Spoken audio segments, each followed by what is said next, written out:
നരേന്ദ്രമോദി നേതൃത്വം കൊടുക്കുന്ന BJP government അവർ നമ്മുടെ ജനാധിപത്യ സംവിധാനങ്ങളിൽ നിന്ന് വിളിക്കപ്പെട്ടിരുന്ന എല്ലാത്തിനെയും പൂർണ്ണമായിട്ട് ഡിമോളിഷ് ചെയ്യാൻ തകർക്കുകയാണ്, പാർട്ടികളെ തകർക്കുകയാണ്. ഇറാൻ വിജയിച്ചു എന്ന് തന്നെ നമുക്ക് പറയാവുന്ന തരത്തിലുള്ള ഒരു ഔട്ട്കമാണ് അൾട്ടിമേറ്റ് ആയിട്ട് അതിലുണ്ടായത്. പക്ഷേ ഇതുകൊണ്ടൊന്നും തന്നെ ഗസയിലെ പ്രശ്നം പരിഹരിക്കാൻ സാധിച്ചില്ല. ഇസ്രായേലിന് പിന്തുണ കൊടുക്കുന്നതുമായി ബന്ധപ്പെട്ടിട്ട് ആ നിലപാടിൽ നിന്ന് ഒരു അമേരിക്കൻ ഭരണകൂടം ഒബാമയുടെ അടക്കം പിന്നോട്ട് പോയിട്ടില്ല.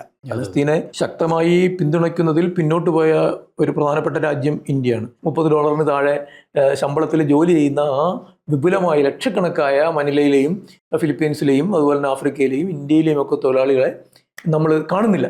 ഇൻവിസിബിൾ ആണോ എന്ന് ആലോചിച്ച് നോക്കണം. നമുക്ക് അങ്ങനത്തെ തൊഴിലാളിയെ നമ്മൾ റോഡിൽ കണ്ടിട്ടില്ല. എവിടെയെങ്കിലും ഒരു കമ്മ്യൂണിസ്റ്റ് പാർട്ടിക്ക് ഒരു പ്രശ്നം ഉണ്ടായാൽ പരക്കെയുള്ള കമ്മ്യൂണിസ്റ്റ് പാർട്ടികളെ ഒക്കെ ബാധിക്കും എന്നുള്ളത് ഒരു യാഥാർത്ഥ്യമാണ്. കാരണം അങ്ങനെയാണ് ലോകം അതിനെ കാണുക. ഇപ്പോൾ ഭീകരമായ മർദ്ദനത്തെയാണ് വിദ്യാർത്ഥി പ്രസ്ഥാനങ്ങൾ കേരളത്തിൽ നേരിട്ടത് എന്നുള്ളത് എനിക്കറിയാം. You know very well. ഇന്ന് നമുക്കൊപ്പം ഉള്ളത് പ്രശസ്ത ചിന്തകനും എഴുത്തുകാരനും അധ്യാപകനും ആക്ടിവിസ്റ്റും ഒക്കെ ആയ TT ശ്രീകുമാറാണ്. മലയാളികൾക്ക് വളരെ പരിചിതനും പ്രിയങ്കരനുമായ TT ശ്രീകുമാർ സമകാലിക രാഷ്ട്രീയ സാമൂഹ്യ പ്രശ്നങ്ങളെക്കുറിച്ച് നമ്മളോട് സംസാരിക്കും. സ്വാഗതം. നമുക്കൊരു സാർവദേശീയമായി സംഭവിക്കുന്ന ചില പ്രശ്നങ്ങളെക്കുറിച്ച് സംസാരിച്ച് തുടങ്ങാം എന്ന് തോന്നുന്നു. പ്രത്യേകിച്ച് ഇപ്പോൾ ഇറാനുമായി ബന്ധപ്പെട്ട പ്രശ്നം, അമേരിക്കൻ ഇറാൻ സംഘർഷം, ഇസ്രായേൽ പലസ്തീൻ പ്രശ്നങ്ങൾ, ഏത് ദിശയിലേക്കാണ് ലോകത്തിൻ്റെ രാഷ്ട്രീയം സഞ്ചരിക്കുന്നത്? സർവദേശീയമായിട്ട് നമ്മൾ ചിന്തിക്കുകയാണെങ്കിൽ ഇറാൻ പ്രശ്നം സൃഷ്ടിച്ച അനുരണനങ്ങൾ എന്ന് പറയുന്നത് വളരെ പ്രധാനമാണ്. അതിനുള്ള കാരണം സാമ്രാജ്യത്വത്തിൻ്റെ സമകാലിക ശേഷി എന്താണ് എന്നുള്ളതിൻ്റെ ഒരു മാനദണ്ഡമായി മാറുന്നുണ്ടായിരുന്നു ഈ ഇറാൻ സംഘർഷം. കാരണം ട്രംപ് സ്വാഭാവികമായിട്ടും പല മുൻ അമേരിക്കൻ പ്രസിഡന്റുമാരും ചെയ്തിട്ടില്ലാത്ത രീതിയിൽ ഈ പ്രശ്നത്തെ എസ്കലേറ്റ് ചെയ്യാനായിട്ട് ശ്രമിച്ചിരുന്നു. അപ്പോൾ എസ്കലേറ്റ് ചെയ്യാനായിട്ട് ശ്രമിക്കുമ്പോൾ തന്നെ പൊതുവിൽ ലോകം സ്കെപ്റ്റിക്കലായിരുന്നു. ഈ പറയുന്നത് പോലെ ചെയ്യാനുള്ള ശേഷി യഥാർത്ഥത്തിൽ അമേരിക്കൻ സാമ്രാജ്യത്തിന് ഇപ്പോഴുണ്ടോ? ഇറാനുമായിട്ടുള്ള ആപേക്ഷികമായിട്ടുള്ള ബലാബലം എന്താണ് എന്നുള്ളതിനെക്കുറിച്ചിട്ടുള്ള സംശയം ഉണ്ടായിരുന്നു. ഇസ്രായേൽ പ്രധാനമായിട്ടും പ്രതീക്ഷിച്ചത് വളരെ ശക്തമായ രീതിയിൽ അമേരിക്ക ഇറാനെ നശിപ്പിക്കുക എന്നുള്ള ഇതായിരുന്നു. പക്ഷെ അത് സാധിക്കാത്ത രീതിയിലുള്ള ആഗോള ക്രമം വികസിച്ച് വന്നിട്ടുണ്ടായിരുന്നു. ഒന്ന് പ്രധാനമായിട്ടും റഷ്യ ഇപ്പോൾ ഒരു യുദ്ധത്തിലാണ് ഉക്രൈനുമായിട്ട്. ചൈന ലോകത്തിൻ്റെ പല ഭാഗങ്ങളിലും ഇൻവെസ്റ്റ്മെൻറ്റ് നടത്തിയിട്ടുള്ള ഒരു രാഷ്ട്രമാണ്. ചൈനയും റഷ്യയും നേരിട്ടല്ലെങ്കിൽ പോലും പശ്ചാത്തലത്തിൽ ഇറാൻ അനുകൂലമായിട്ടുള്ള ഒരു നിലപാടാണ് സ്വീകരിച്ചിരുന്നത്. അതുകൊണ്ട് പലപ്പോഴും ട്രംപിൻ്റെ നിലപാടുകൾ റെട്ടറിക് എന്നുള്ള നിലവാരത്തിനപ്പുറത്തേക്ക് പോകുന്നില്ല. രണ്ടാമത്തെ കാര്യം, ഇറാൻ ഇത്തരം ഒരു സംഘർഷം പ്രതീക്ഷിച്ച് അതിൻ്റെ ആയുധശേഷിയും അതിൻ്റെ നയതന്ത്രവും വളർത്തിക്കൊണ്ട് വന്ന ഒരു രാഷ്ട്രമാണ്.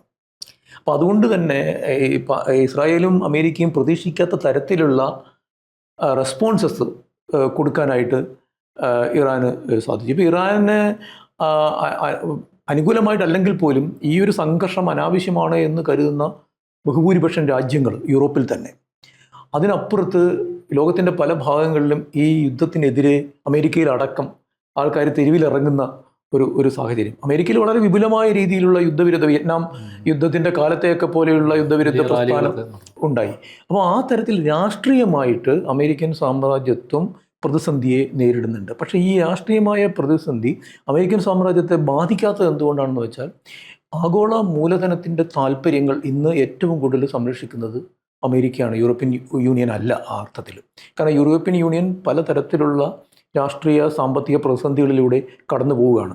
അപ്പോൾ അത് ഒരു വിച്ഛേദം ഉണ്ടായിട്ടുണ്ട്. ഇപ്പം ലോകയുദ്ധത്തിൻ്റെ കാലങ്ങളിലൊക്കെ ക്യാപിറ്റലിസ്റ്റ് ബ്ലോക്കുകൾ തമ്മിലുണ്ടായ വൈരുദ്ധ്യം പോലെ സങ്കീർണമല്ലെങ്കിലും അമേരിക്കൻ മൂലധനവും യൂറോ അമേരിക്കൻ മൂലധനത്തിനിടയിൽ വിള്ളലുകൾ ഉണ്ടായിട്ടുണ്ട്. അത് പല രീതിയിൽ, ഇപ്പോൾ ഈ ഡിജിറ്റൽ മൂലധനത്തെ അവർ ഡീൽ ചെയ്യുന്ന രീതി, നൈതികതയ്ക്ക് യൂറോപ്യൻ യൂണിയൻ കൊടുക്കുന്ന ഒരു സവിശേഷമായ പ്രാധാന്യം ഡിജിറ്റൽ മൂലധനത്തിന് ഉൾക്കൊള്ളാൻ സാധിക്കാത്ത ഒരവസ്ഥ, അങ്ങനെയുള്ളതൊക്കെ സ്വാഭാവികമായിട്ടും ഈ വൈരുദ്ധ്യങ്ങളെ മൂർച്ഛിപ്പിച്ചിരിക്കുന്നത് കൊണ്ട് തന്നെ ട്രംപിന് വിചാരിച്ച മാതിരിയുള്ള ഒരു വിപുലമായ സപ്പോർട്ട് കിട്ടുന്നില്ല.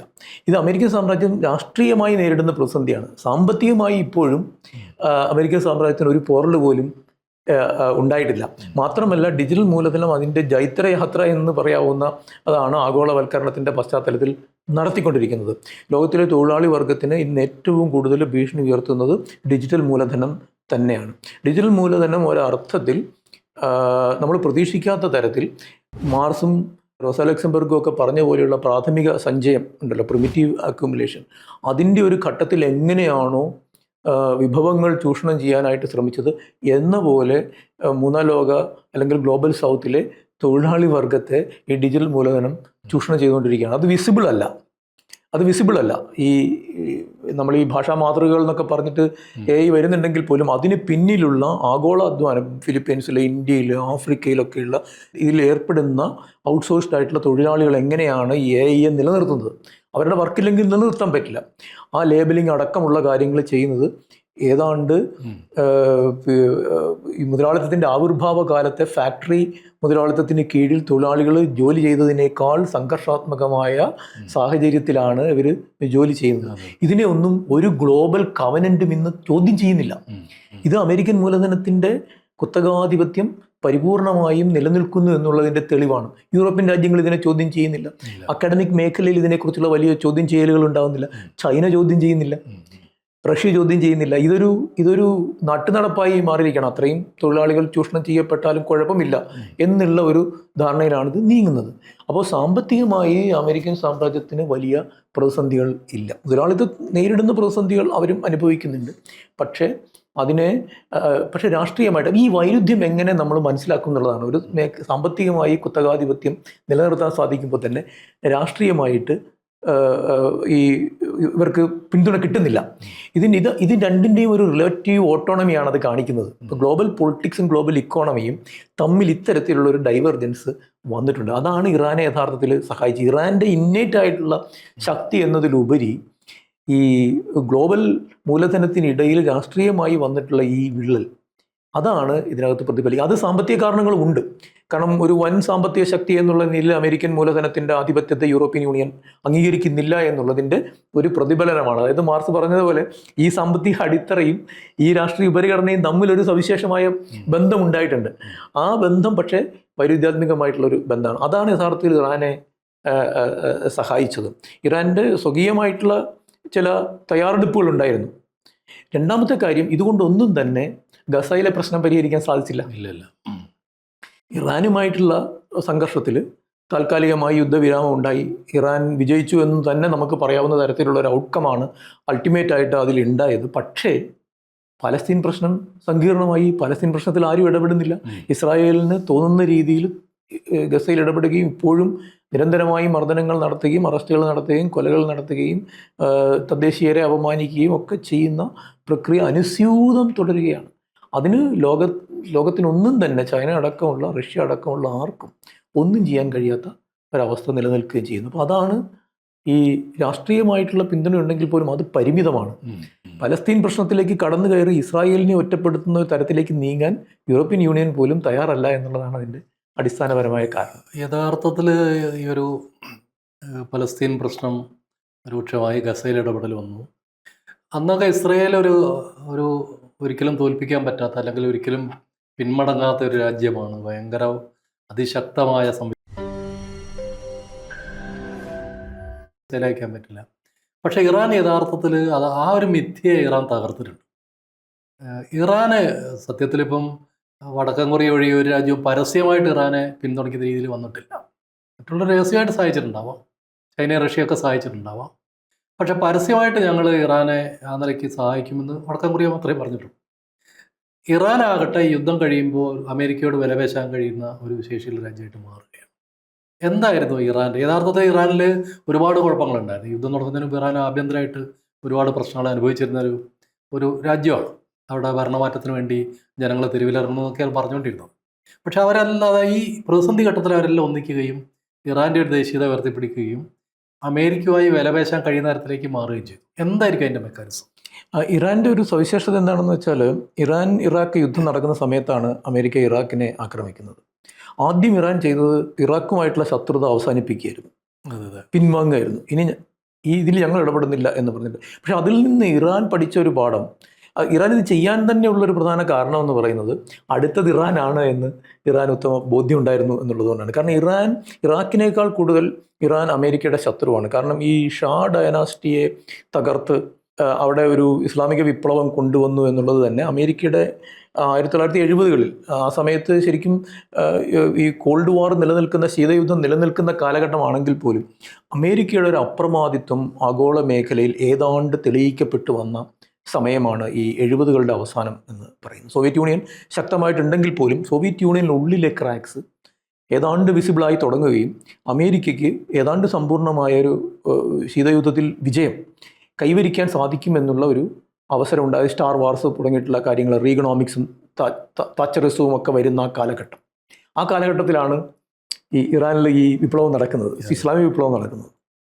അത് അമേരിക്ക ഇനിയും പരിഹരിച്ചിട്ടില്ലാത്തൊരു പ്രശ്നമാണ്. അമേരിക്കയെ സംബന്ധിച്ചുള്ള ഇത് എന്തെങ്കിലും പരിഹരിച്ച് ആ ഷായുടെ പിൻഗാമിയെ അവിടെ കൊണ്ടുവരിക എന്നുള്ളത് ഇപ്രാവശ്യം അത് വളരെ ശക്തമായിട്ട്, അയാളും വളരെ ശക്തമായിട്ട് ശ്രമിച്ചു, പക്ഷേ നടന്നില്ല. അതുകൊണ്ട് ഇറാൻ അന്നു മുതൽ തന്നെ ആന്തരികമായി തയ്യാറെടുക്കുന്നുണ്ടായിരുന്നു ഇത്തരം ഒരു യുദ്ധത്തിന്. അത് ആയുധശേഖരം, അതാണല്ലോ ഇസ്രായേലുമായിട്ട് ആദ്യമുണ്ടായ കുറച്ച് മാസങ്ങൾക്ക് മുമ്പുണ്ടായ സംഘർഷത്തിൽ ഇസ്രായേലിനെ അമ്പരപ്പിച്ചുകൊണ്ട് മിസൈലുകൾ ഇസ്രായേലിൻ്റെ ഉള്ളിൽ വരെ വിക്ഷേപിക്കാനായിട്ട് ഇറാന് സാധിച്ചത് അത് നിരന്തരമായിട്ട് ഇസ്രായേൽ ഞെട്ടിപ്പോയതായിരുന്നു. ഇസ്രായേലിൽ തന്നെ ഇസ്രായേൽ ഗവൺമെന്റിനെതിരെ പ്രതിഷേധം ഉണ്ടായ അത് പൊളിക്കുന്ന തരത്തിലുള്ള മിസൈൽസ് ഉണ്ടാക്കിയിരുന്നു. അതായത് എന്താണ് ആ പശ്ചിമേഷ്യയിലെ സൈനിക സാഹചര്യം എന്നുള്ളതിനെ കുറിച്ചിട്ട് വസ്തുനിഷ്ഠമായ ഒരു അസസ്മെന്റ് നടത്തിക്കൊണ്ടാണ് ഇറാൻ ഇതിന് തയ്യാറെടുത്തിരുന്നത്. ഒരുപക്ഷെ റഷ്യയും ചൈനയും ഒക്കെ സ്വാഭാവികമായിട്ടും സഹായിച്ചിട്ടുണ്ടാകും. അപ്പം വടക്കൻ കൊറിയയുടെ സഹായം എന്ന് പറയുന്നത് യഥാർത്ഥത്തിൽ ചൈനയുടെ സഹായം തന്നെയാണ്. വടക്കൻ കൊറിയയും ചൈനയും തമ്മിൽ അങ്ങനെ ഒരു അഭേദം കൽപ്പിക്കേണ്ട കാര്യമില്ലാത്ത രീതിയിൽ യോജിച്ച് നിൽക്കുന്ന രണ്ട് രാജ്യങ്ങളാണ്. ചൈനയ്ക്ക് ചെയ്യാൻ കഴിയാത്ത പല കാര്യങ്ങളും വടക്കൻ കൊറിയയെ കൊണ്ട് ചെയ്യിക്കാറുണ്ട് എന്നുള്ളതാണ് വാസ്തവം. അതുകൊണ്ട് തന്നെ അത് കൃത്യമായിട്ട്, അതുകൊണ്ടാണല്ലോ മുമ്പ് ഈ ആക്സിസ് ഓഫ് ഈവിൾ എന്നുള്ള രീതിയിൽ കൊറിയയെ ഒറ്റപ്പെടുത്താനുള്ളൊരു ശ്രമം ട്രംപ് നടത്തിയ സമയത്തും അത് ഫലിക്കാതെ പോയത് ചൈന വളരെ ശക്തമായിട്ട് വടക്കൻ കൊറിയയെ സഹായിക്കുന്നതുകൊണ്ടാണ്.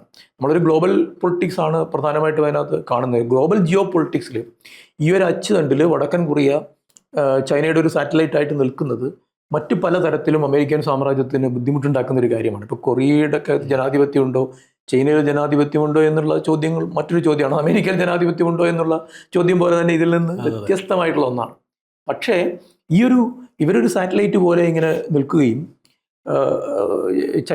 ചൈന പറയേണ്ട പല കാര്യങ്ങളും പറയുകയും ചെയ്യുന്നത് കൊണ്ട് തന്നെ അക്ഷരാർത്ഥത്തിൽ ചൈനയുടെ പിന്തുണ ഇറാൻ ഉണ്ടായിരുന്നു എന്നുള്ളത് വ്യക്തമാണ്. ഈ കൊറിയ പിന്തുണയ്ക്കുന്നു എന്നുള്ളത് കൊണ്ട് തന്നെ.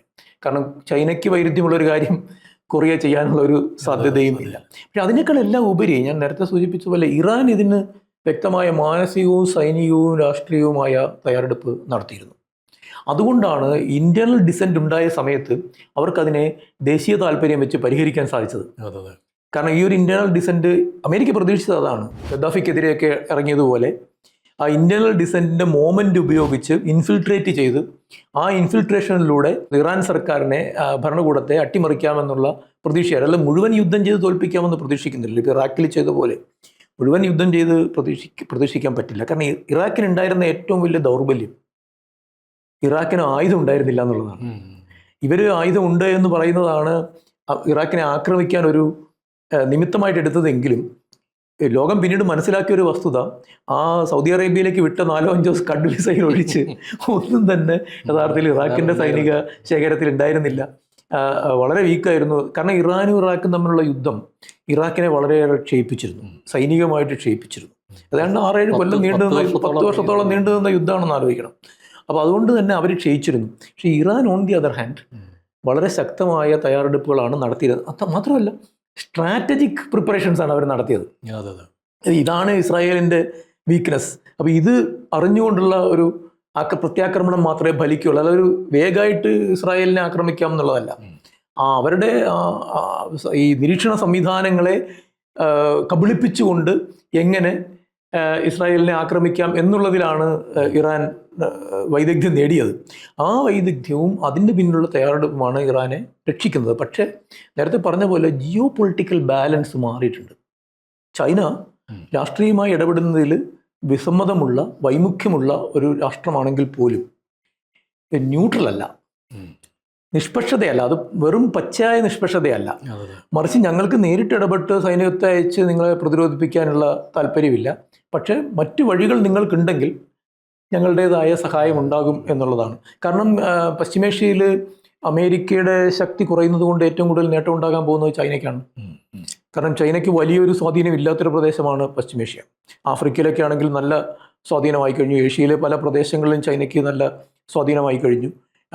സ്വാധീനം കുറഞ്ഞൊരു പ്രദേശമാണ് പശ്ചിമേഷ്യ. പക്ഷേ ഇതിപ്പം ചൈനയ്ക്ക് പശ്ചിമേഷ്യയിലേക്ക് കടക്കാനുള്ള, ശക്തമായി കടക്കാനുള്ള ഒരു മാർഗം കൂടി ഇത് ഓപ്പൺ ചെയ്തിട്ടുണ്ട്. അത് മുൻകൂട്ടി ചൈനയും മനസ്സിലാക്കുന്നുണ്ട്. എനിക്ക് തോന്നുന്നത് ഈ രണ്ട് കാര്യങ്ങളാണ്. അതായത് ഇറാൻ മാനസികമായും സൈനികമായും ഇങ്ങനൊരു മുഹൂർത്തത്തെ, സംഘർഷത്തെ മുന്നിൽ കണ്ടിരുന്നു. അതുകൊണ്ട് അവർ പ്രിപ്പയർഡ് ആയിരുന്നു. രണ്ടാമത്, ആ പ്രിപ്പറേഷൻ്റെ ഭാഗമായിട്ട് ഇന്നത്തെ ഈ ഗ്ലോബൽ ജിയോ പൊളിറ്റിക്സിൽ റഷ്യയും ചൈനയും തങ്ങൾക്ക് ആശ്രയിക്കാവുന്ന രാജ്യങ്ങളാണ് എന്ന് മനസ്സിലാക്കി നയതന്ത്ര ബന്ധം ശക്തിപ്പെടുത്തിയിരുന്നു. ഇതുകൊണ്ടാണ് അമേരിക്കയുടെ ഒരു ദീർഘകാല താല്പര്യമാണ് ഇറാനെ തകർക്കുക എന്നുള്ളതെങ്കിൽ പോലും അത് സാധിക്കാതെ വരുന്നത്. പക്ഷെ അതേസമയം തന്നെ റഷ്യയും ചൈനയും അടക്കം പലസ്തീനിൽ ഇടപെടാൻ തയ്യാറല്ല. അവിടേക്ക് അവർ പോകാൻ തയ്യാറല്ല. അവിടേക്ക് ആ വിഷയത്തിൽ ഇടപെടാൻ തയ്യാറല്ല. എന്തുകൊണ്ടായിരിക്കും അതിൻ്റെ പ്രധാന കാരണം, അതിൽ ഇടപെടുക എന്ന് പറഞ്ഞിട്ടുണ്ടെങ്കിൽ നേരിട്ട് അമേരിക്കയുമായിട്ട് സംഘർഷത്തിലാവുക എന്നാണ് അർത്ഥം. കാരണം ഇസ്രായേലിനെ പ്രൊട്ടക്റ്റ് ചെയ്യുന്നത് അമേരിക്കൻ സാമ്രാജ്യത്വമാണ്. അവരുടെ അത് ദീർഘകാലമായിട്ട് അവരുടെ പ്രസ്താവിതമായിട്ടുള്ള നിലപാടാണത്. ആ നിലപാടിൽ നിന്ന് ഒരു അമേരിക്കൻ ഭരണകൂടം, ഒബാമയുടെ അടക്കം പിന്നോട്ട് പോയിട്ടില്ല ഇസ്രായേലിന് പിന്തുണ കൊടുക്കുന്നതുമായി ബന്ധപ്പെട്ടിട്ട്. അതുകൊണ്ട് തന്നെ അതിലിടപെടുക എന്ന് പറയുന്നത് നേരിട്ടുള്ള ഏറ്റുമുട്ടലാകും എന്ന് ഉറപ്പുള്ളത് കൊണ്ടാണ് ചൈനയും റഷ്യയും അത് ചെയ്യാത്തത്. പക്ഷേ ഇറാൻ്റെ കാര്യത്തിൽ അങ്ങനെയല്ല. അല്ലെങ്കിൽ ഇപ്പോൾ UN തന്നെ എത്രയോ പ്രമേയങ്ങൾ പാലസ്തീൻ അനുകൂലമായിട്ടുള്ളത്.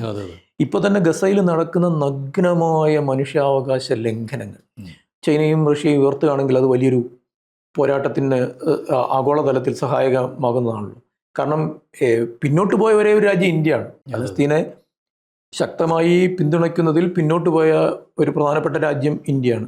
പിന്നെ ലാറ്റിൻ അമേരിക്കൻ രാജ്യങ്ങൾ പിന്നോട്ട് പോയിട്ടുണ്ട്. ഇസ്രായേലിൻ്റെ സൈനിക ഉപകരണങ്ങൾ, മേൽനിരീക്ഷണ ഉപകരണങ്ങൾ, സർവേലൻസ് ടെക്നോളജിയൊക്കെ വാങ്ങുന്നതിനുള്ള കരാറുകളുടെ ഭാഗമായിട്ട് ഇസ്രായേലുമായിട്ട് കരാറുകൾ ഉണ്ടാക്കിയതിൻ്റെ പശ്ചാത്തലത്തിൽ പല ലാറ്റിൻ അമേരിക്കൻ രാജ്യങ്ങളും പലസ്തീൻ വിരുദ്ധ നിലപാട് എടുത്തിട്ടുണ്ട്, ഇന്ത്യ എടുത്തിട്ടുണ്ട്.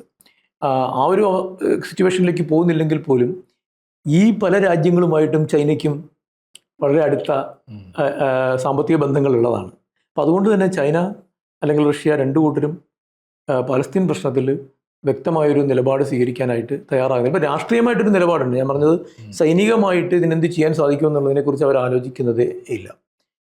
ഈ ഒരു യുദ്ധത്തിൻ്റെ സാഹചര്യം, ലോകത്താകെയുള്ള മനുഷ്യാവകാശ ലംഘനത്തിൻ്റെ പ്രശ്നം, ഡിജിറ്റൽ മൂലധനത്തിൻ്റെ വ്യാപനം, സ്വാഭാവികമായിട്ട് ഈ ഘടകങ്ങളൊക്കെ ലോകത്തിലെ തൊഴിലാളി വർഗത്തിൻ്റെ ഒരു മുന്നേറ്റത്തിനും അവരുടെ പുതിയ സംഘാടനത്തിനും സമരങ്ങൾക്കൊക്കെ സഹായകമാവേണ്ടതാണ്. പക്ഷേ ലോകത്ത് എവിടെയെങ്കിലും അങ്ങനെ ഒരു റിസർജൻസ് തൊഴിലാളികളുടെ ഭാഗത്തുനിന്ന് ഉയർന്നു വരുന്നുണ്ട്? യഥാർത്ഥത്തിൽ ലോക സാഹചര്യം എന്ന് പറയുന്നത് ഈ ചൂഷണം സവിശേഷമായ രീതിയിൽ ശക്തിപ്പെടുന്ന ഘട്ടത്തിൽ തൊഴിലാളി വർഗ സമരങ്ങൾ ധാരാളമായിട്ട് ഉണ്ടാകുന്ന ഒരു സന്ദർഭമാണ്. അതിപ്പോൾ റോസ ലക്സംബർഗ് ഒക്കെ പറയുന്ന പോലെയുള്ളൊരു സ്പോണ്ടേനിയസ് ആയിട്ടുള്ള സമരങ്ങളാണ് കൂടുതലും ഉണ്ടാവുന്നത്. ഇപ്പോൾ ലെനിൻ വിഭാവനം ചെയ്തതുപോലെയുള്ള പാർട്ടി നേതൃത്വത്തിലുള്ള സമരങ്ങൾ വളരെ ഉണ്ടാവുന്നില്ല. അതെന്താണെന്ന് വെച്ചാൽ പാർട്ടി ഇല്ല എന്നുള്ളതാണ്. പാർട്ടി പല സ്ഥലങ്ങളിലും കമ്മ്യൂണിസ്റ്റ് പാർട്ടികൾ ക്ഷയിച്ചു പോയിട്ടുണ്ട്. അന്താരാഷ്ട്ര തലത്തിലുള്ള ആശയ സമരം എന്ന് പറയുന്നത് കമ്മ്യൂണിസ്റ്റ് പാർട്ടികളുടെ നിലനിൽപ്പിനെ സംബന്ധിച്ചോളം വളരെ പ്രധാനപ്പെട്ട ഒരു കാര്യമാണ്. എന്തിനെയാണ് നാം ആശ്രയിക്കുക? ഒരു കമ്മ്യൂണിസ്റ്റ് പാർട്ടി, ഒരു ദേശീയ കമ്മ്യൂണിസ്റ്റ് പാർട്ടിയായിട്ട് ഒരു കമ്മ്യൂണിസ്റ്റ് പാർട്ടി നിലനിൽക്കുന്നില്ല. അത് ആഗോള തലത്തിലുള്ള ബന്ധങ്ങളുടെ അടിസ്ഥാനത്തിൽ തന്നെയാണ് ആശയപരമായിട്ട് നിലനിൽക്കുന്നത്. ഒരു കമ്മ്യൂണിസ്റ്റ് പാർട്ടിക്ക് അങ്ങനെ ഒരു ദേശീയ പാർട്ടിയായിട്ട് മാത്രം നിലനിൽക്കാൻ സാധിക്കില്ലല്ലോ. അത് അങ്ങനെയല്ല, അതിൻ്റെ ഒരു ഘടന അങ്ങനെയല്ല. ഏറ്റവും ചെറിയൊരു കമ്മ്യൂണിസ്റ്റ് പാർട്ടി ആണെങ്കിൽ പോലും അതിന് ഗ്ലോബൽ സർവ്വദേശീയമായിട്ടുള്ള നേരിട്ടും അല്ലാതെയുമുള്ള ബന്ധങ്ങൾ, നിലപാടുകൾ, ഞങ്ങൾ ഏത് കമ്മ്യൂണിസ്റ്റ് പാർട്ടിയായിട്ടാണ് യോജിക്കുന്നത്, ഏത് കമ്മ്യൂണിസ്റ്റ് പാർട്ടിയാണ് ഞങ്ങൾ വിമർശിക്കുന്നത് എന്നുള്ളത് അവരുടെ ഒരു കമ്മ്യൂണിസ്റ്റ് പാർട്ടികൾ അങ്ങനെയാണ് നിലനിൽക്കുന്നത്. ലിബറൽ പാർട്ടികളുടെ ഒരു അവസ്ഥയല്ല കമ്മ്യൂണിസ്റ്റ് പാർട്ടികളെ സംബന്ധിച്ചുള്ളത്. അപ്പോൾ അത്തരത്തിലുള്ളൊരു ഗ്ലോബൽ കൺസോളിഡേഷനും ഗ്ലോബൽ സോളിഡാരിറ്റിയും ഇപ്പോഴില്ല. അത് അത്തരത്തിലൊരു ഇൻ്റർനാഷണൽ, നമ്മൾ പണ്ട് പറയുന്ന പോലത്തെ ഒരു ഇൻ്റർനാഷണൽ ഇപ്പോഴില്ല. അത് ഏതാണ്ട് പൂർണ്ണമായിട്ടും നിലച്ചു കഴിഞ്ഞു. അതുകൊണ്ട് പാർട്ടികൾ ഒറ്റപ്പെട്ട പാർട്ടികളാണ്. ഒറ്റപ്പെട്ട പാർട്ടികളെ സംബന്ധിച്ചോളം ഈ ഒരു പ്രതിസന്ധിയുണ്ട്. ഈ ദേശീയ തലത്തിൽ എങ്ങനെ നിലനിൽക്കാൻ കഴിയും എന്നുള്ള അതിൻ്റെ ഒരു പ്രതിസന്ധിയുണ്ട്. അതുകൊണ്ട് തന്നെ തൊഴിലാളി വർഗ സമരങ്ങൾ ശക്തമായി മുന്നോട്ട് കൊണ്ടുപോകുന്നതിന് സഹായിക്കാൻ പലപ്പോഴും ഇപ്പോൾ ഇറ്റലിയിലെ കമ്മ്യൂണിസ്റ്റ് പാർട്ടി, ഫ്രാൻസിലെ കമ്മ്യൂണിസ്റ്റ് പാർട്ടി, മറ്റ് യൂറോപ്യൻ രാജ്യങ്ങളിലെ കമ്മ്യൂണിസ്റ്റ് പാർട്ടികൾ, ലാറ്റിൻ അമേരിക്കയിലെ കമ്മ്യൂണിസ്റ്റ് പാർട്ടികൾ, സൗത്ത് ആഫ്രിക്കയിലത്തെ തന്നെ കമ്മ്യൂണിസ്റ്റ് പാർട്ടി, ആഫ്രിക്കയിലെ മറ്റ് ചെറിയ പാർട്ടികൾ, ഏഷ്യയിലെ പാർട്ടികൾ, ഇതിൽ ഈ വിപ്ലവാനന്തര സമൂഹങ്ങളുള്ള വിയറ്റ്നാം, ക്യൂബ, ചൈന, കൊറിയ ഇങ്ങനെയൊക്കെയുള്ള സ്ഥലങ്ങൾ ഒഴിച്ചിട്ട് ബാക്കിയുള്ള സ്ഥലങ്ങളിലെ കമ്മ്യൂണിസ്റ്റ് പാർട്ടികളെല്ലാം തന്നെ പ്രതിസന്ധിയെ നേരിടുകയാണ്.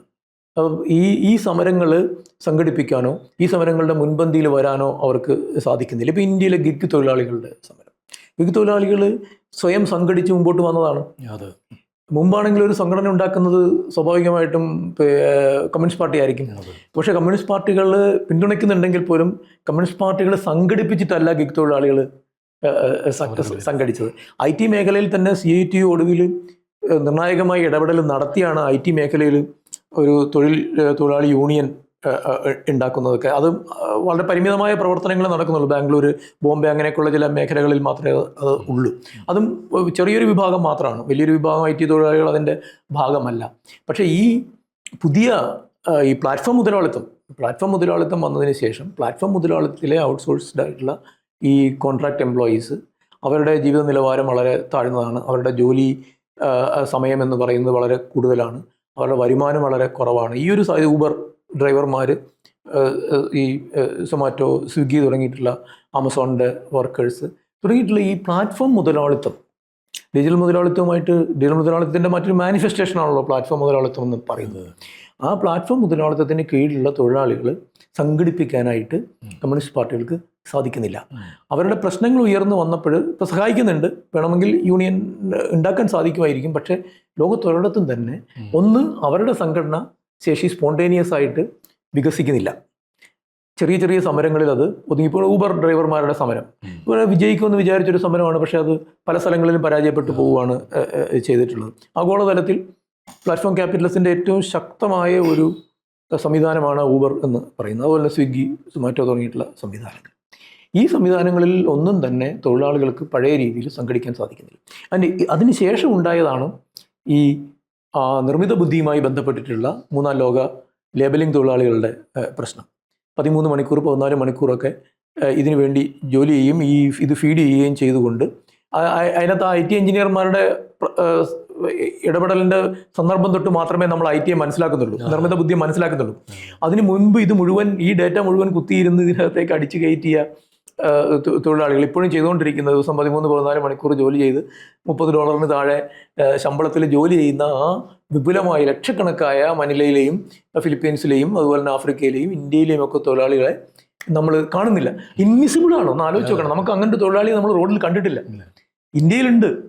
ഇന്ത്യയിൽ ധാരാളം പ്രദേശങ്ങളിൽ ഈ നിർമ്മിത ബുദ്ധിയുടെ അടിസ്ഥാന മേഖല വികസിപ്പിക്കുന്നതിന് വേണ്ടിയിട്ടുള്ള ജോലി ചെയ്യുന്ന തൊഴിലാളികളുണ്ട്. ഫിലിപ്പീൻസിലും അതുപോലെ തന്നെ മറ്റ് ഇന്തോനേഷ്യയിലും ആഫ്രിക്കയിലും ഒക്കെ ഉണ്ട്. പക്ഷെ അതിലൊരാളെ പോലും നമുക്ക് കാണാൻ പോലും സാധിക്കാത്ത രീതിയിലുള്ള നെറ്റ്വർക്ക്ഡ് ക്യാപിറ്റലിസത്തിൻ്റെ, പ്ലാറ്റ്ഫോം ക്യാപിറ്റലിസത്തിൻ്റെ പരിധിക്കകത്താണ് അത് പ്രവർത്തിക്കുന്നത്. ഒരു കമ്മ്യൂണിസ്റ്റ് പാർട്ടിക്ക് അവരെ ഓർഗനൈസ് ചെയ്യുക എന്ന് പറയുന്നത് അവരാരാണെന്ന് പോലും നമുക്കറിയില്ല.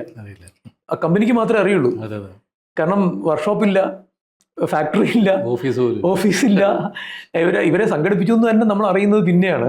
ഇങ്ങനൊരു കാര്യം നടക്കുന്നു എന്നുള്ളത് തന്നെ വൈകി അറിയുന്നതാണ്. ഇത് എങ്ങനെയാണ് എന്ന് ഗവേഷകർ അന്വേഷിച്ചിട്ട് പോയപ്പോഴാണ് ഇങ്ങനെ ഒരു അടിസ്ഥാന അധ്വാനം ഇതിൽ അടങ്ങിയിട്ടുണ്ടെന്നും ആ അടിസ്ഥാന അധ്വാനമാണ് നിർമ്മിത ബുദ്ധിയുടെ മൂല്യനിർമ്മിതിയുടെ ഏറ്റവും പ്രധാനപ്പെട്ട ഘടകമെന്നും പിന്നീടാണ് നമ്മൾ മനസ്സിലാക്കുന്നത് പോലും. അതായത് ഒരു മാർക്സിസ്റ്റ് വിശകലനത്തിൻ്റെ മാതൃകയ്ക്ക് കടന്നു ചെല്ലാൻ പറ്റാത്തൊരു ഇരുട്ടറയിലാണ് ഇത് നടന്നതെന്ന് നമുക്ക് ആലങ്കാരികമായിട്ട് പറയാൻ സാധിക്കും. അപ്പോൾ അത്തരത്തിൽ ഡിഫ്യൂസ് ആയിട്ടുള്ള ലേബറിനെ ചൂഷണം ചെയ്തുകൊണ്ടാണ് പ്ലാറ്റ്ഫോം ക്യാപിറ്റലിസവും ഡിജിറ്റൽ മൂലധനവും നിലനിൽക്കുന്നത്. ഇപ്പം ഇതിനകത്തൊരു വർഗ്ഗസമരം ഉണ്ട്. അത് സ്പോണ്ടേനിയസ് ആയിട്ട് നടക്കുന്നതാണ്. ലക്സംബർഗൊക്കെ പറഞ്ഞതുപോലെ സ്പോണ്ടേനിയസ് ആയിട്ട് നടക്കുന്നതാണ്. പക്ഷെ അവിടെയാണ് ലെനിൻ പ്രസക്തമാകുന്നത്. ഇങ്ങനെയുള്ള സ്പോണ്ടേനിയസ് സമരങ്ങൾ കൊണ്ട് വർഗ്ഗബോധം ഉണ്ടാവും എന്നുള്ളതാണല്ലോ റോസ ലക്സംബർഗിൻ്റെ ഒരു പ്രധാനപ്പെട്ട ഒരു നിഗമനം. പക്ഷെ അത് കൊണ്ട് മാത്രം അത്തരത്തിലുള്ള ഒരു വർഗബോധവും വർഗ ഐക്യവും വർഗ സമരത്തിൻ്റെ തീവ്രത കൂടുന്നതും സംഭവിക്കുന്നില്ല. കമ്മ്യൂണിസ്റ്റ് പാർട്ടികൾക്ക് അതിനുള്ളൊരു ശക്തി കിട്ടുന്നുമില്ല. അപ്പോൾ പ്രധാന വൈരുദ്ധ്യം ഇതാണ്. ആഗോള സാഹചര്യം കമ്മ്യൂണിസ്റ്റ് പാർട്ടികളുടെ വളർച്ചയ്ക്ക് അനുയോജ്യമാണ്. പക്ഷേ ആ സാഹചര്യത്തെ വസ്തുനിഷ്ഠമായിട്ട് അപഗ്രഥിച്ച് മുതലെടുക്കാൻ പ്രായോഗികമായൊരു സംഘടനാ രൂപത്തിലേക്കോ സമരരൂപങ്ങളിലേക്കോ കൊണ്ടുപോകാനായിട്ട് പാർട്ടികൾക്ക് സാധിക്കുന്നില്ല. ഇത് എന്തുകൊണ്ടാണെന്ന് ചോദിച്ചാൽ ആശയപരമായിട്ട് കമ്മ്യൂണിസത്തെ ന്യോ ലിബറലിസം വീക്കൻ ചെയ്തു. അപ്പോൾ അതുകൊണ്ട് സൈദ്ധാന്തികമായിട്ട് ശരിക്കും ഇതിനെ പ്രതിരോധിക്കാൻ കഴിഞ്ഞെങ്കിൽ മാത്രമേ പ്രായോഗികമായിട്ടും സംഘടനാ ശക്തി തിരിച്ചു പിടിക്കാൻ സാധിക്കുകയുള്ളൂ. സൈദ്ധാന്തികമായി പിന്നോക്കം പോയി എന്നുള്ളത് കൊണ്ടാണ്. അതായത് ന്യോ ലിബറലിസത്തിൻ്റെ ആക്രമണത്തിൽ കമ്മ്യൂണിസ്റ്റ് പാർട്ടികൾ പിന്നോട്ട് പോയിട്ടുണ്ട്. അത് ഈ ഒരടി പിന്നോട്ട് പോയി രണ്ടടി മുന്നോട്ട് വരാനുള്ള പിന്നോട്ട് പോക്കല്ല. നമ്മൾ 2-3 അടി കമ്മ്യൂണിസ്റ്റ് പാർട്ടികൾ ഈ സംഘർഷത്തിൽ, ഈ സമരത്തിൽ, ഈ ആശയ സമരത്തിൽ പുറകോട്ട് പോയിട്ടുണ്ട്. ന്യോ ലിബറലിസത്തെ എതിർക്കാൻ സാധിക്കാത്ത തരത്തിലുള്ള കൂട്ടുകെട്ടുകളിലും ചുറ്റുപാടുകളിലും ലോകത്തിലെ പല കമ്മ്യൂണിസ്റ്റ് പാർട്ടികളും പെട്ടിട്ടുണ്ട്. ഇപ്പോൾ ചൈനയ്ക്ക് തന്നെ ന്യോ ലിബറലിസത്തെ എങ്ങനെയാണ് എതിർക്കാൻ സാധിക്കുക?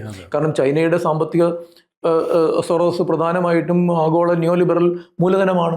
അപ്പം അതുകൊണ്ട് തന്നെ ചൈനയ്ക്ക് ആ തരത്തിൽ ന്യോ ലിബറലിസത്തെ പ്രതിരോധിക്കുന്ന ആന്തരികമായിട്ട് ചെയ്യുന്നുണ്ട്. ആന്തരികമായിട്ട് അവർക്ക് പലതും ചെയ്യാൻ സാധിക്കുന്നുണ്ട്. അവരുടെ ഇക്കോണമിയെ വികസിപ്പിക്കുന്നതിലും അതിനകത്ത് ചില പ്രത്യേക തരത്തിലുള്ള സമത്വങ്ങൾ നിലനിർത്തുന്നതിലും ഒക്കെ സാധിക്കുന്നുണ്ട്. മറ്റ് വിമർശനങ്ങൾ ഉള്ളപ്പോൾ തന്നെ ഇതൊരു പ്രധാനപ്പെട്ട ഒരു കാര്യമാണല്ലോ. വിമർശനങ്ങൾ വേണ്ടെന്നുള്ളതല്ല. പക്ഷേ അതുകൊണ്ട് തന്നെ ചൈനയിൽ നിന്ന് നമുക്ക് പ്രത്യയശാസ്ത്രപരമായിട്ടുള്ള ഒരു പ്രതീക്ഷിക്കാൻ പറ്റില്ല. കൊറിയയിൽ നിന്ന് പ്രതീക്ഷിക്കാൻ പറ്റില്ല. വിയറ്റ്നാമിൽ നിന്ന് പ്രതീക്ഷിക്കാൻ പറ്റില്ല. ഇനി വിയറ്റ്നാം അറിയാമല്ലോ. വിയറ്റ്നാം ന്യോ ലിബറലിസത്തിൻ്റെ സാധ്യതകൾ പരമാവധി ഉപയോഗിച്ച് വികസിക്കുന്ന ഒരു സമ്പദ് വ്യവസ്ഥയാണ് വിയറ്റ്നാം സമ്പദ് വ്യവസ്ഥ എന്ന് പറയുന്നത്. അപ്പോൾ അങ്ങനെ കമ്മ്യൂണിസ്റ്റ് മാർക്സിസ്റ്റ് പ്രത്യയശാസ്ത്രം ഈ ന്യോ ലിബറലിസവുമായിട്ടുള്ള സംഘർഷത്തിൽ പുറകോട്ട് പോയിട്ടുണ്ട്.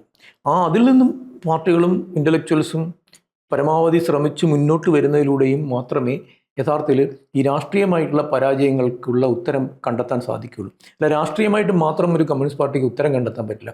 സൈദ്ധാന്തികവും പ്രായോഗികവുമായിട്ടുള്ള പ്രശ്നങ്ങളെ വൈരുദ്ധ്യാത്മകമായൊരു സമന്വയത്തിൽ കൂടി മാത്രമേ ഒരു കമ്മ്യൂണിസ്റ്റ് പാർട്ടിക്ക് പ്രശ്നങ്ങളെ അഭിമുഖീകരിക്കാൻ സാധിക്കുകയുള്ളൂ. ആ പ്രതിസന്ധിയാണ് ഇന്ന് ലോകത്തിലെ പ്രധാനപ്പെട്ട കമ്മ്യൂണിസ്റ്റ് പാർട്ടികളെല്ലാം തന്നെ അഭിമുഖീകരിക്കുന്നത്. ഇന്ത്യയിൽ ഇപ്പോൾ കഴിഞ്ഞൊരു 2014 മുതൽക്കുള്ള നരേന്ദ്രമോദി നേതൃത്വം കൊടുക്കുന്ന BJP ഗവൺമെൻറ്, അതിപ്പോൾ ഈ 26 ആകുമ്പോഴേക്ക് അവർ നമ്മുടെ ജനാധിപത്യ സംവിധാനങ്ങൾ എന്ന് വിളിക്കപ്പെട്ടിരുന്ന എല്ലാത്തിനെയും പൂർണ്ണമായിട്ട് ഡിമോളിഷ് ചെയ്യാൻ തകർക്കുകയാണ്. പാർട്ടികളെ തകർക്കുകയാണ്. മമതാ ബാനർജിയുടെ പാർട്ടി, അല്ലെങ്കിൽ DMK, അല്ലെങ്കിൽ ശിവസേന, ഇതൊക്കെ ഒരു ചീട്ടുകൊട്ടാരം പോലെ തകർന്നു പോവാണ്.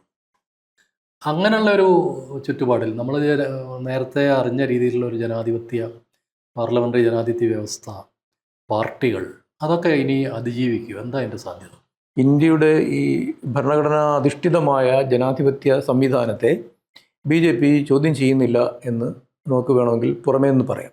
അറ്റ് ദി ഔട്ട്സെറ്റ് നമ്മൾ ചിന്തിക്കാൻ തുടങ്ങുമ്പോഴത്തേക്ക് നമ്മൾ കാണുന്നൊരു ചിത്രം, അവർ ഇതിനെ ആത്യന്തികമായി ഇതിൻ്റെ ഒരു നിലനിൽപ്പിനെ അവർ ചോദ്യം ചെയ്യുന്നില്ല. പക്ഷേ ഇതിൻ്റെ മുഴുവൻ പഴുതുകളും, ഇങ്ങനൊരു സംവിധാനം നിലനിൽക്കുന്നത് സ്വാഭാവികമായിട്ടും അതിൽ ചില പഴുതുകൾ ഉണ്ടാവും.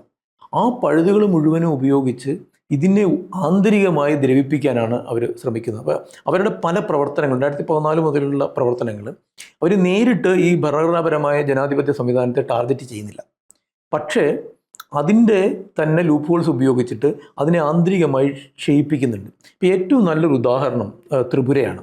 നമ്മൾ സാധാരണ ഇടതുപക്ഷത്തിൻ്റെ അപജയത്തെക്കുറിച്ച് ചർച്ച ചെയ്യുമ്പോൾ ബംഗാളും കേരളവും ഒക്കെ പറയുമെങ്കിലും നമ്മൾ ത്രിപുര പറയില്ല. അതിന് കാരണം എന്ന് വെച്ചാൽ നമ്മുടെ ഈ ഇടതുപക്ഷ വിമർശനത്തിൻ്റെ ക്ലീഷയിൽ ത്രിപുര ഒതുങ്ങുന്നില്ല.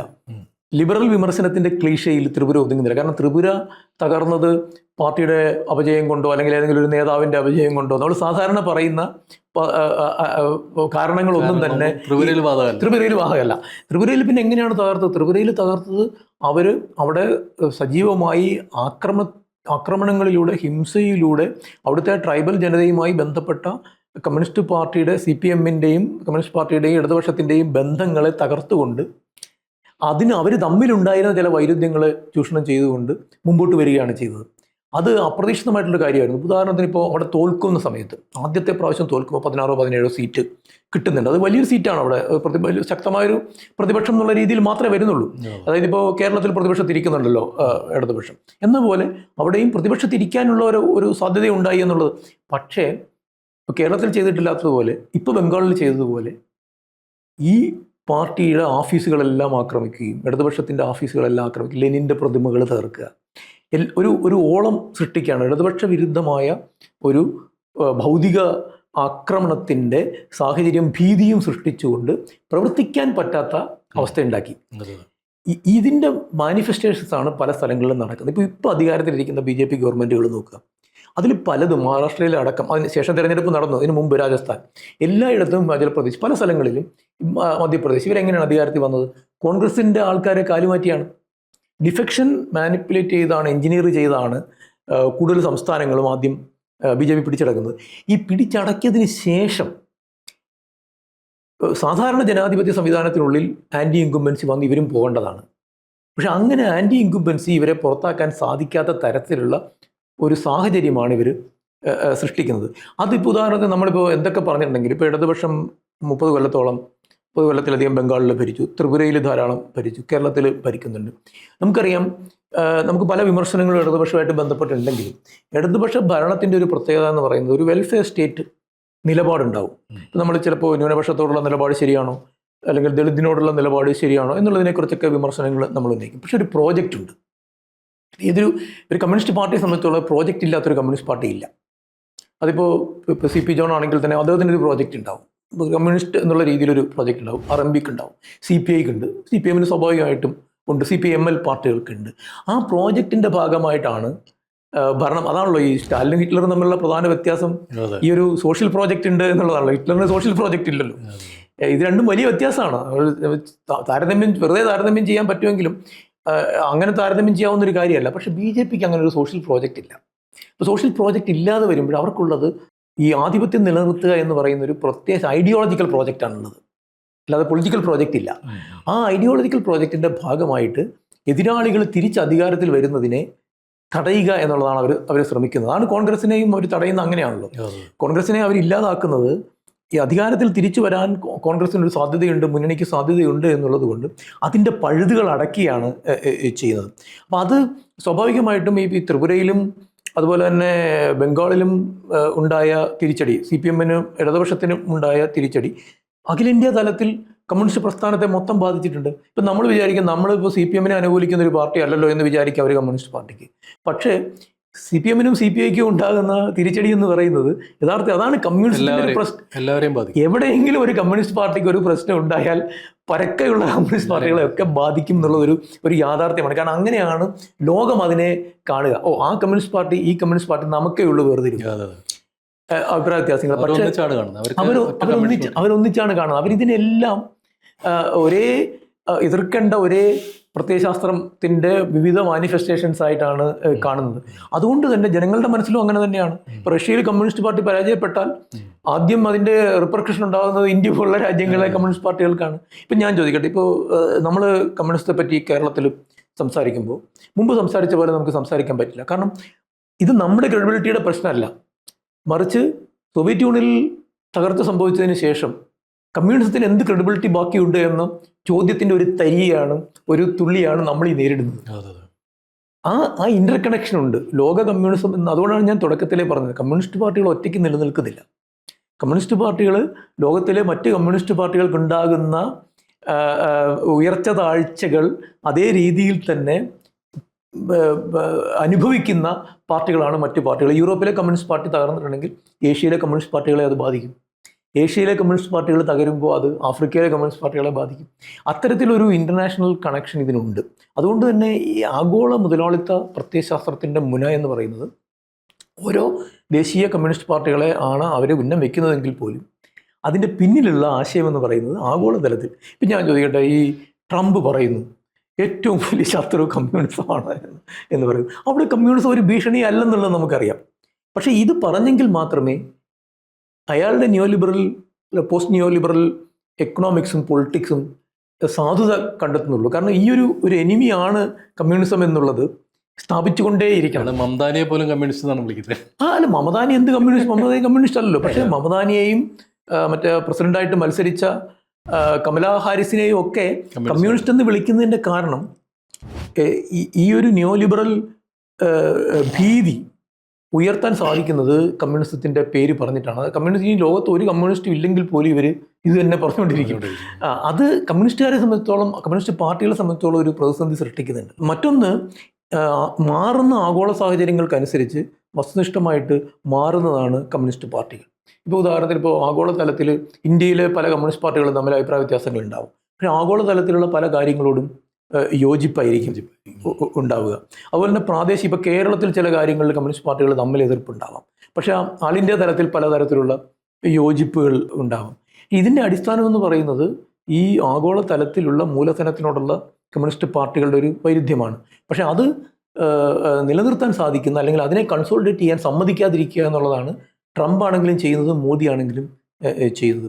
അതുകൊണ്ട് ഈ മോദി ഇപ്പോൾ കമ്മ്യൂണിസ്റ്റ് എന്ന് എടുത്തു പറയുന്നില്ലെങ്കിൽ പോലും, കോൺഗ്രസിൻ്റെ കാര്യമാണ് എടുത്തു പറയുന്നതെങ്കിൽ പോലും, കാരണം ഇവിടെ അത്രയും സൂക്ഷ്മമായ ഒരു ആവശ്യം പുള്ളിക്ക് വന്നിട്ടില്ല. പക്ഷെ എങ്കിലും മാവോയിസ്റ്റുകളുടെ പേര് പറഞ്ഞിട്ട് എതിർക്കുന്നുണ്ട്. അതിനെ കോൺഗ്രസ് അനുകൂലിച്ചു, അല്ലെങ്കിൽ മാവോയിസ്റ്റുകളെ രക്ഷിച്ചു എന്നൊക്കെ പറയുന്നു. അർബൻ നെക്സൽ ഒന്ന് ആലോചിച്ച് നോക്കണം. ഇത് നമ്മുടെ ട്രംപിന്റെ അതേ റെട്രിക്കാണ്. അതേ റെട്രിക്കാണ് ഇത്. കമ്മ്യൂണിസ്റ്റ് എന്ന് ട്രംപ് പറയുന്ന അതിൻ്റെ ഇന്ത്യൻ രൂപമാണ് ഈ അർബൻ നെക്സൽ എന്നൊരാളെ വിളിക്കുന്നത്. അപ്പോൾ അതോട് ഈ അർബൻ നെക്സൽ എന്ന് പറയുന്നതോടുകൂടി ആരാണ് അർബൻ നെക്സൽ എന്ന് പറയാൻ സാധിക്കാത്തത് കൊണ്ട് തന്നെ കമ്മ്യൂണിസത്തിൻ്റെ ഏതെങ്കിലും ഒരു രൂപത്തെ ആന്തരികവൽക്കരിക്കുകയും അതുപയോഗിച്ച് പ്രത്യയശാസ്ത്രപരമായി പോരാട്ടം നടത്തുകയും ചെയ്യുന്ന ഏതൊരു വ്യക്തിയെയും സംഘടനയെയും അർബൻ നെക്സൽ എന്ന് മുദ്ര കുത്താനുള്ള സാധ്യതയുണ്ട്. അപ്പം അത്തരത്തിലുള്ള പ്രത്യയശാസ്ത്ര സന്നാഹങ്ങൾ മോദിയുടെ കയ്യിലുണ്ട്. പക്ഷെ മോദിയുടെ പ്രധാനമായിട്ട് ഇപ്പോഴത്തെ ലക്ഷ്യം എന്താണ്? ഓരോ പ്രതിപക്ഷ പാർട്ടിയും ഒന്നൊന്നായി ഇല്ലാതാക്കുക എന്നുള്ളതാണ്. അങ്ങനെയാണെങ്കിൽ മാത്രമേ അവർക്ക് കുറെ കൂടി ദീർഘകാലത്തിലേക്കുള്ള നിലനിൽപ്പ് അധികാരത്തിന്റെ ഒരു കേന്ദ്രീകരണം സാധിക്കുള്ളൂ. അതുകൊണ്ടാണ് അവർ വളരെ കാര്യമായിട്ട് ഈ രാഹുൽ ഗാന്ധിയെ ഡിസ്ക്രെഡിറ്റ് ചെയ്യാനായിട്ട് ശ്രമിക്കുന്നത്. രാഹുൽ ഗാന്ധിയുടെ പ്രവർത്തന രീതിയോട് നമുക്ക് എതിർപ്പുണ്ടാവാം, അല്ലെങ്കിൽ ചില കാര്യങ്ങളോട് യോജിപ്പില്ലാതിരിക്കാം, അദ്ദേഹം ചെയ്യേണ്ട അത്രയും ചെയ്യുന്നില്ല, അല്ലെങ്കിൽ ചെയ്യുന്നതിൽ കൂടുതൽ ചെയ്യുന്നുണ്ടെന്ന് വിചാരിക്കുന്നവരുണ്ട്.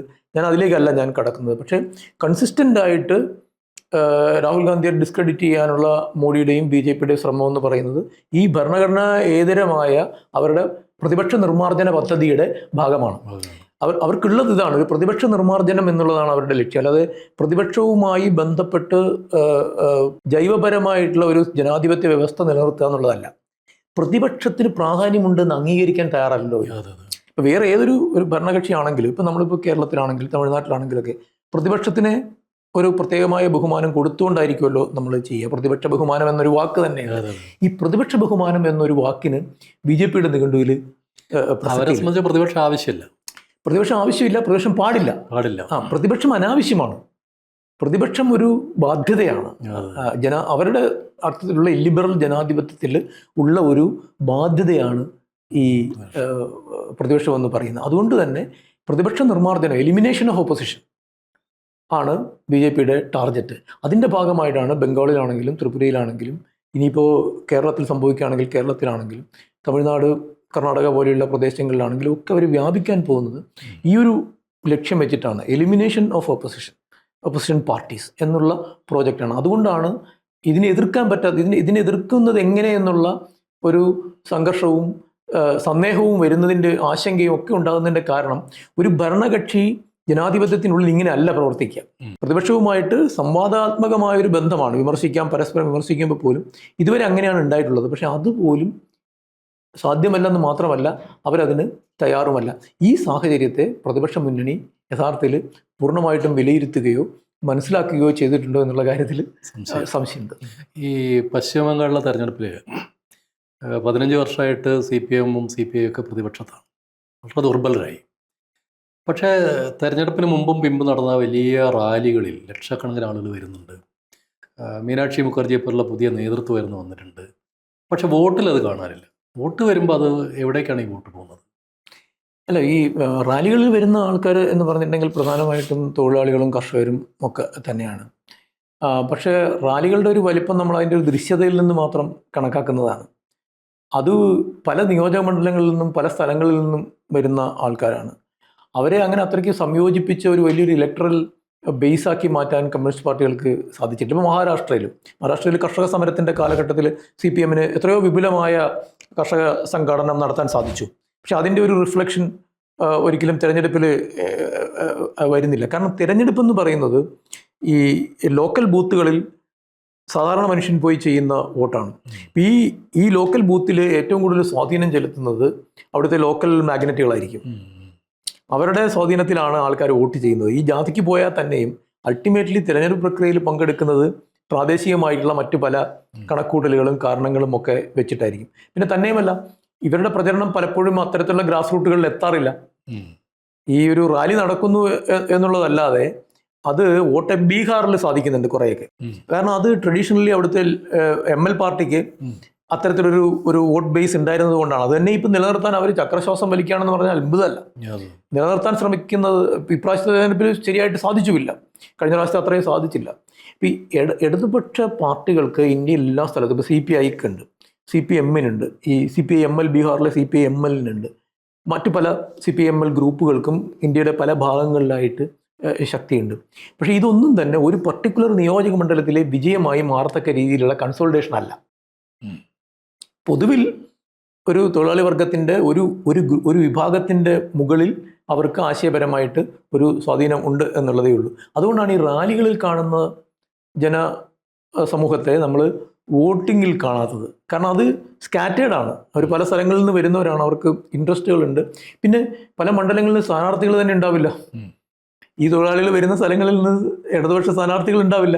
മഹാരാഷ്ട്ര എല്ലാ മണ്ഡലത്തിലും CPM മത്സരിക്കുന്നില്ലല്ലോ ഇവർക്ക് വോട്ട് ചെയ്യാനായിട്ട്. അപ്പോൾ അത് അവർ വോട്ട് ചെയ്യുന്നത് സ്വാഭാവികമായിട്ട് ഇതിലേതെങ്കിലും ഒരു ജനാധിപത്യ പാർട്ടിക്കോ അല്ലെങ്കിൽ BJPക്കോ ഒക്കെ ആയിരിക്കും അവർ വോട്ട് ചെയ്യുന്നത്, ഇതിൽ പങ്കെടുക്കുന്നുണ്ടെങ്കിൽ പോലും.